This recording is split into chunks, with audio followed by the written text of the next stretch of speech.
I was folding laundry in the quiet living room of our Seattle home, the soft hum of the washing machine in the background, when my phone buzzed with a new message. It was from Tom Reed, my husband of 15 years, and the words hit me like a punch to the chest. He wanted me to raise a baby, not ours, but Emma's, his mistress. The text said she was too busy, too young, and that it was my responsibility now. My hands froze, a shirt slipping to the floor. 15 years of marriage, raising Lily together, and this was how he chose to end it. I sank onto the couch, my mind spinning. Emma, that 26-year-old coworker of his, had been around for a year, her presence growing like a shadow in our home. I'd accepted the open marriage we had agreed to 2 years ago, thinking it would spice things up. But this? I tried calling Tom, my fingers shaking, as I pressed his name, but it went straight to voicemail. I texted back, asking what this meant. But no reply came. Panic gripped me, then anger. How could he do this without even talking to me? I took a deep breath, trying to steady myself. Maybe he was joking, or maybe this was a mistake. But the coldness of the message, the mention of Emma's pregnancy, felt too deliberate. I needed answers. I scrolled through my contacts and found the number Tom had included, a lawyer named James Carter. My heart pounded as I dialed. The line rang twice before a polished voice answered. "This is James Carter. How can I help you?" I cleared my throat, forcing my voice to stay calm. "James, it's narrator. Tom just texted me saying I have to raise his mistress's baby. You're his lawyer, right?" There was a pause, longer than I expected, and a chill ran down my spine. Then James exhaled sharply, his tone shifting to panic. "Mrs. Reed," he said, "are you saying Tom has already told you this?" "Shouldn't you know?" I asked. "I don't know what's happening. All I got was the text." The silence stretched, and then James's voice rose, frantic. "Damn it, Tom, you idiot," he shouted, though it seemed aimed at someone else. I heard papers rustling, a chair scraping, and my confusion deepened. When he spoke again, his voice was urgent. "Listen to me carefully, narrator. Have you signed anything?" "Any documents?" I shook my head, though he couldn't see. "No, nothing," I said. "Good," he replied. "Don't sign anything. Don't agree to anything. And don't talk to Tom." My pulse raced. "What's going on?" I demanded. "Why are you yelling?"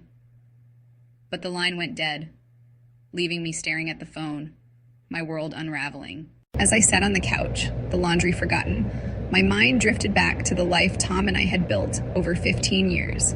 At 43, I'd spent my days as a housewife in our Seattle home, keeping the house tidy, cooking meals, and raising Lily, our daughter, who was now away at college. Tom, 40, worked as a financial manager, and for years, we'd been each other's rock, our first and only love. Our marriage was simple, what some might call vanilla, with intimacy fading as the years passed. 2 years ago, we decided to open our marriage, hoping to reignite something. I thought it was a mutual adventure, a way to keep us close. At first, it was harmless. We each had a few dates, nothing serious, just dinner or a movie, never bringing anyone home. Then came Emma, 26, a coworker of Tom's with a confidence that filled every room. She was everything I wasn't: tall, long-legged, with an hourglass figure and muscles in all the right places, the life of any party. I'm short, with a mom bod from years of carrying Lily, and my introverted, anxious nature kept me in the background. A year ago, Tom started seeing her, and I noticed the change. He'd come home late, his eyes distant. But I let it slide, trusting our agreement. One night, I walked in on them in our living room. The sight of Tom and Emma on our couch, so intimate, stopped me cold. I'd never brought anyone home, and neither had he until then. I stammered an apology, my face burning, and Tom looked embarrassed, avoiding my gaze. Emma, though, smiled sweetly, her voice soft. "It's okay, sweetheart," she said, pointing to the recliner a few feet away. "Go sit there, and you can leave when we're done." I was stunned, but something in her tone left me no room to argue. I sat, my heart pounding, watching as they continued, feeling like an outsider in my own home. It became a pattern. Whenever Emma came over, I had to make sure the house was perfect, greeting her at the door to take off her boots. I didn't mind at first, thinking it was part of the open marriage deal. But then she grew rough if I hesitated. She'd grab my arm, her grip tight, ordering me to move faster. It made me uneasy, but it was rare enough that I let it slide. Tom never defended me, standing by silently, never joining in, but never stopping her either. His silence hurt more than her words. I began to feel invisible, my role reduced to serving them. Lately, I'd noticed Tom dodging questions about money. After he sold his company 6 months ago, he mentioned profits were reinvested, assuring me we were fine. But he stopped sharing bank details, brushing me off with a quick, "It's handled." The text about Emma's baby stirred my suspicions. That $3 million I'd heard him mention once in a phone call now gnawed at me. Had he hidden our savings? I grabbed my phone, my hands shaking, and called Sarah Johnson, my old college friend who worked as an accountant. "Sarah, I need your help," I said when she answered. "Something's wrong with Tom." She paused, then asked, "What's happened?" I told her about the text, the open marriage, and my growing doubts. She sighed. "I've seen odd transactions," she admitted. "Let me look into it." I hung up, my mind racing. If Tom had betrayed me with money too, I needed to know the truth. The living room felt suffocating as I hung up with Sarah, her promise to investigate Tom's finances echoing in my mind. I glanced at the clock, 6 p.m. Knowing Emma would arrive soon for another evening of her dominance, my hands trembled as I swept the floor, the broom moving on an autopilot. I'd been reduced to a servant in my own home, cleaning for her, taking off her boots, all while Tom watched in silence. The weight of their betrayal, now compounded by Emma's pregnancy, and her demand that I raise her child, pushed me to a breaking point I didn't know I had.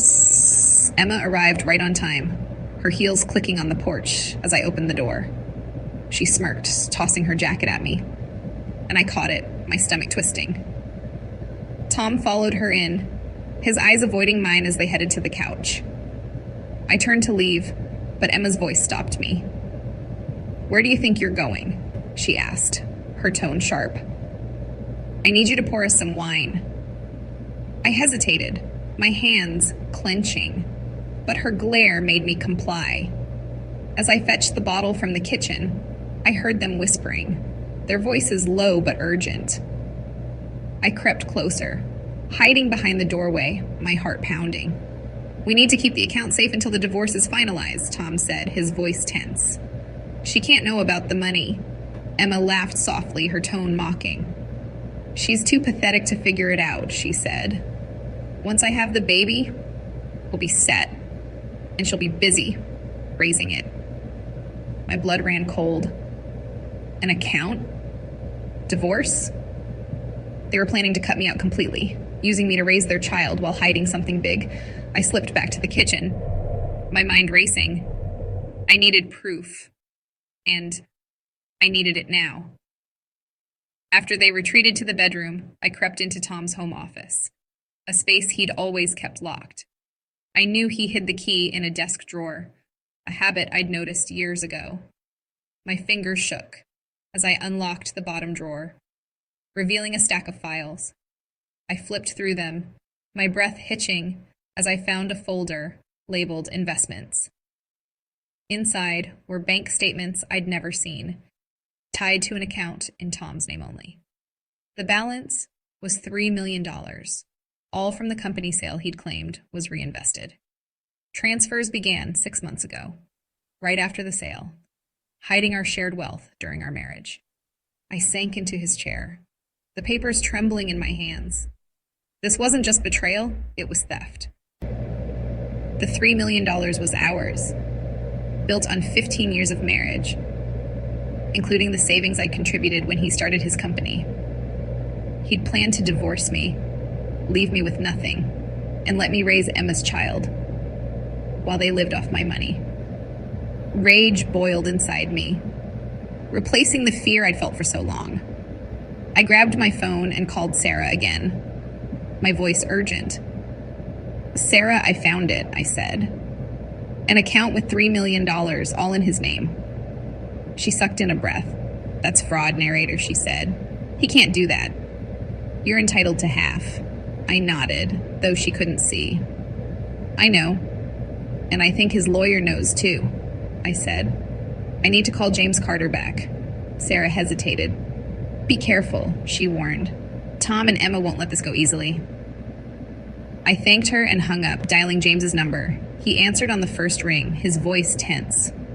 "Mrs. Reed," he said. "What now?" "I found the account, James," I said, my tone firm. $3 million, all in his name. "Transfers started after the sale," he cursed softly. "You've got the evidence," he muttered. I pressed him. "You knew, didn't you? Why didn't you tell me?" There was a pause, then James sighed. "I warned Tom this was illegal," he said. "He's been moving money for 6 months, planning to divorce you and keep it all.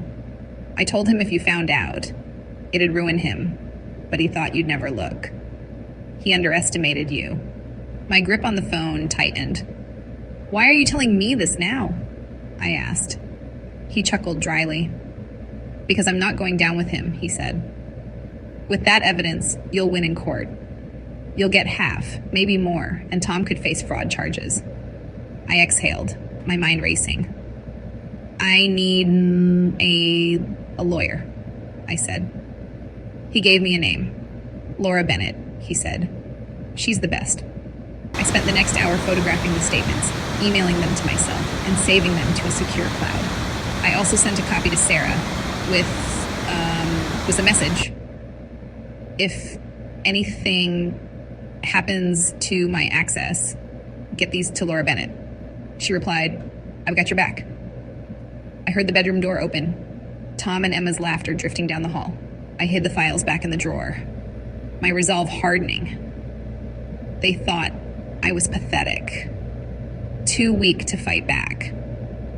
But they were wrong. I was done being their pawn. This was the beginning of my revenge, and I'd make sure they paid for every moment of my pain. The sound of Tom and Emma's laughter faded as I slipped out of the office, my heart pounding with a mix of fear and fury. The bank statements with $3 million burned in my mind, a glaring testament to Tom's betrayal. I'd trusted him with my savings, my life. And now he was plotting to leave me with nothing while I raised Emma's child. The thought fueled a determination I hadn't known I possessed. I needed to secure my evidence and fight back. But first, I had to understand the full extent of their scheme. I retreated to the kitchen, my hands shaking as I poured a glass of water, trying to calm myself, and my phone buzzed with a text from Sarah Johnson. "I've checked the transactions," it read.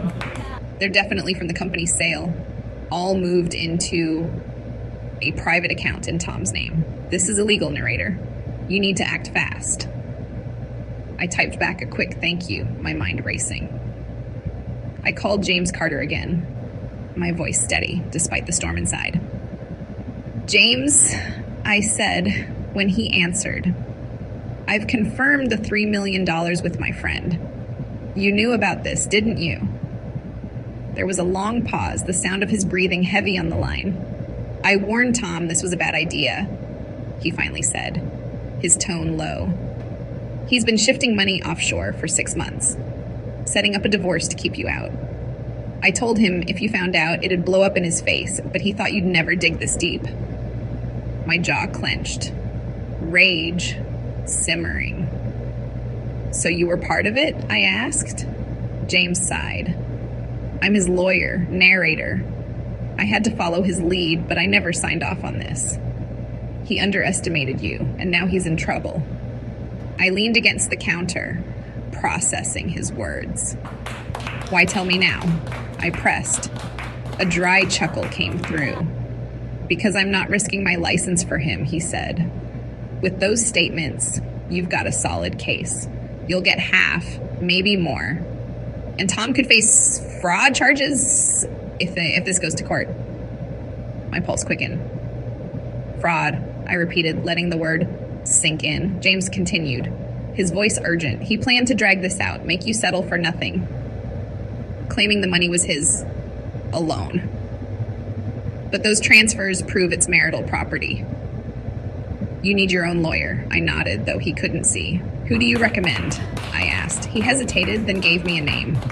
Laura Bennett, he said. She's ruthless and will bury Tom. I scribbled her number on a notepad, my resolve strengthening. Thanks, James, I said, the word tasting bitter. Don't thank me yet, he replied. Just don't let Tom know what you've got until you're ready.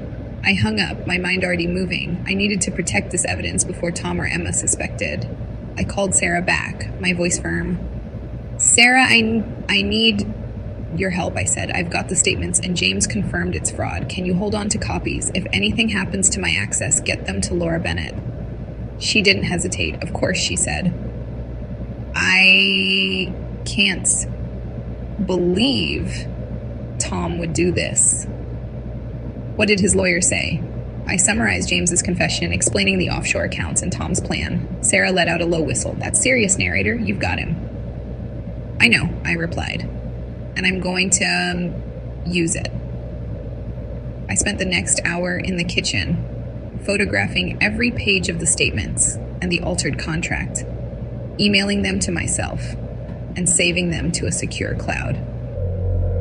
I sent a duplicate set to Sarah with the same message I'd given her earlier. My phone buzzed with a text from Tom. Where are you? Emma's asking for you. I ignored it, my focus sharpening. They thought I was their servant, too weak to fight, but I was done playing that role. I dialed Laura Bennett's number, my fingers steady for the first time in days. Laura answered on the third ring, her voice brisk. This is Laura Bennett, she said. I introduced myself, my words tumbling out. Laura, I am narrator Reed. My husband's hiding $3 million from our marriage, and he wants me to raise his mistress's baby. She paused, then asked, Do you have evidence? I told her about the statements and contract. Good, she said. Bring them to my office tomorrow. We'll file a motion and freeze his accounts. I felt a surge of power. What about the baby? I asked. She sighed. We'll challenge that coercion. You're not obligated. I hung up, a plan forming in my mind. Tom and Emma thought they could control me, but I was taking back my life. The $3 million was mine to claim, and their scheme was about to unravel. I heard their footsteps approaching the kitchen. Emma's voice, calling a name, my name. I slipped the papers into my bag, ready to face them when the time was right. This wasn't just about survival anymore. It was about revenge, and I was just getting started. The next morning, I woke with a fire burning inside me, the weight of Tom and Emma's betrayal fueling every step. I'd spent the night planning, the bank statements and contract tucked safely in my bag, ready to turn their scheme against them. Laura Bennett had set a meeting for noon, but first, I needed to strike a blow they wouldn't forget. I decided to expose their lies in the most public way I could imagine. A family gathering with Tom's relatives. If he wanted to humiliate me, I'd humiliate him right back. I called Tom's mother, Margaret, pretending everything was fine. Hi, Margaret, I said, my voice cheerful. I'd love to host a small family dinner tonight to catch up.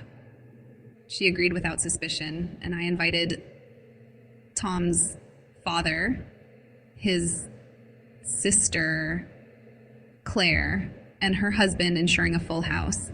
I texted Tom telling him to bring Emma framing it as a surprise for the family. He replied with a simple okay, unaware of the storm brewing. I spent the day preparing, not just the house, but my resolve, knowing this would be my moment of revenge. By 6 p.m., the dining room was filled with the scent of roast chicken and the chatter of Tom's family. Margaret complimented the table setting, while Claire asked about Lily.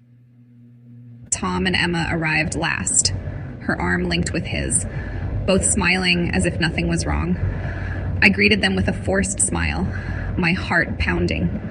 Dinner passed in tense normalcy until I stood, tapping my glass for attention. Everyone turned to me, and I felt the room still. I have something to share, I said, my voice steady. Tom frowned, but I didn't give him a chance to interrupt. I pulled the bank statements and contract from my bag, laying them on the table. For 15 years, I've been a loyal wife, I began, my eyes locking with Tom's. But 2 years ago, we opened our marriage, and Tom brought Emma into our home. His face paled, but I pressed on. Last week, he told me to raise her baby, a child that's not mine. Gasps filled the room, Margaret's hand flying to her mouth. That's not all, I said, holding up the papers. Tom sold his company for $3 million and hid it in a secret account, planning to divorce me and leave me with nothing. Emma's smirk vanished, and Tom stood, his voice shaking. Narrator, this is private, he said. I laughed, a bitter sound. Private? You made it public when you betrayed me. I turned to his family. He's committed fraud, and I've hired a lawyer.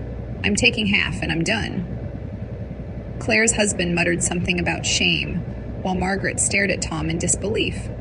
Emma tried to defend him, her voice shrill. She's exaggerating, she said, but I cut her off. Ask his lawyer, James Carter. He knows the truth. The room erupted in chaos. Tom's father demanded an explanation, while Claire accused him of dishonoring the family. Emma grabbed Tom's arm, whispering furiously, but I could see the cracks forming. This is your doing, I said, my voice rising. You thought I'd just accept it, raise your child, and let you walk away with my money? Not anymore. I'm filing for divorce, and I'll expose every lie. Tom's face turned red, his hands clenching. You'll regret this, he spat, but the damage was done. His family's trust in him shattered, and Emma's confidence wavered. I stepped back, letting the weight of my words sink in. Laura had advised me to wait until the legal move, but this public shaming was my first strike, a taste of the revenge I craved. As Tom's family argued, Emma pulled him aside, her voice low but angry. I couldn't hear the words, but her expression told me she was rethinking her alliance. I gathered my things, my heart racing, with a mix of fear and triumph. I turned their private betrayal into a public reckoning, and it felt good. Driving to Laura's office, I replayed the scene, the looks of shock and disgust on Tom's family's faces, fueling me. Laura greeted me with a nod, reviewing the documents I brought. You've got them rattled, she said. Good. We'll file tomorrow and freeze his accounts. I smiled. The first real one in days. What about the baby? I asked. She leaned forward. We'll argue coercion. You're not obligated to raise it. I felt a surge of power. They'd underestimated me, but I was no longer the quiet wife they could control. This was my fight, and I was winning. The drive home from Laura's office was a blur, my mind replaying the chaos of the family dinner.